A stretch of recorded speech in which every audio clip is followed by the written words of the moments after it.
as we can see, IamMars he was rebuilding his ore collector, he cancelled it. See, that's interesting there, because, okay, that tank was going to go bye-bye. That's interesting, because he cancelled the refinery because he probably figured he needed more troops, and I'm sure he's going to pump out another striker here, or another tank. We'll see what pops out of this building. He's waiting for some mineral to get stopped. He's so low on minerals. These players are both so low on minerals, and there's the tsunami tank. So, Crunk, by taking out the worker, he's essentially stopped everything here. Now, Mars has decided he's going to rebuild the ore collector now, which is pretty risky. It's 1,400. Now, that's another unit he could have. If Crunk gets the advantage, if Crunk manages to win the big battle they're probably going to have, he's going to win. That's basically going to be the determining factor, I feel. Because I don't think that he's going to let this happen. Now, there's going to be a big battle here, it looks like. They got all their units so close. I think Crunk's going to have to back off, though, because there's just too much there. The tank busters are going to make a huge difference.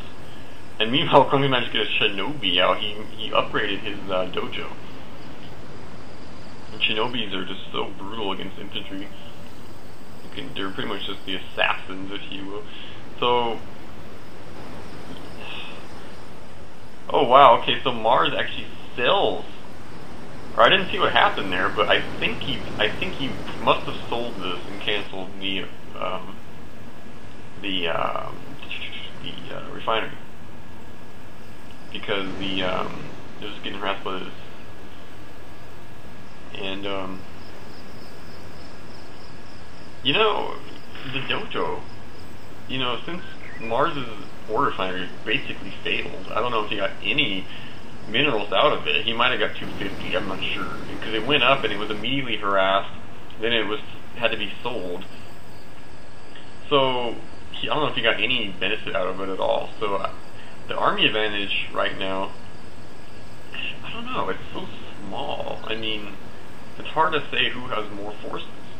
We have like what, maybe 15 there, and we got maybe like 15 here. They're both almost exactly the same. I can pretty much guarantee you that this is going to come down to one big battle, and whoever wins it is going to win the game. That's my prediction for this. But the problem with that is like Crunk could easily win just on the power of his dojo. I mean, the only reason there's any tank busters out for IamMars is because of his ability that he used. He didn't actually summon those with a dojo. Well, here comes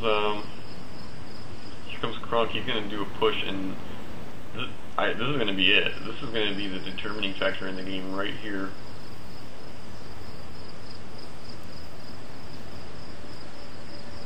Here we go. Now he didn't kick the Shinobi. Oh man, he has to kill those. Okay, here he comes. Here he comes. Mars is coming up. This is going to be the deciding point. This is the deciding battle in the game right here. This is going to be it. Now, what is Mars doing? He has to push up. Okay, where's his busters? He has to get his tank busters up in the front line, preferably. He's getting rolled. He has this little crevice here. He needs to get his tank busters right through here. He just got so many tanks destroyed by Crunk's tank busters, and his tank busters weren't doing anything. That's not good. Because now the tank busters come up way too late. They could easily get run over by a tank just like this. Oh man. Not the best micro from IamMars here. The tsunami tank comes in, runs over tank Burning busters. up! Crunk tank busters, but had so much more damage there. It was just unbelievable. This tank's gonna come out and get destroyed in a second. Wow. And that's GG. Mars, meanwhile, man, he went for another refinery. Didn't work out. Crunk wins the battle, and with a superior force, superior micro right there, And that's GG. So the selling his construction yard worked out. It worked out perfectly. His strategy was to sell the construction yard, or get the dojo and the or the Mecha Bay up, sell the construction yard, get a mineral advantage, and so basically he pressed that mineral advantage.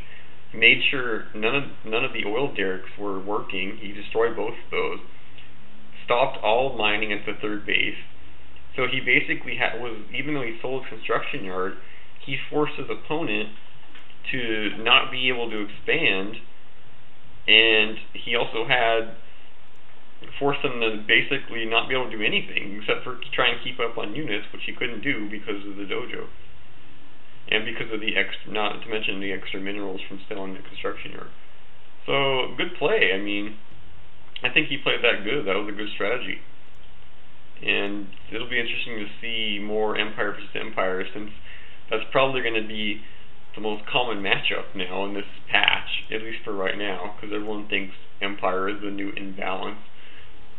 So we're going to be seeing how the Empire versus Empire metagame develops, and you know, this strategy that we just saw is something that we're going to have to look out for in the future. So, GG there. Hope you enjoyed, and take care until next time.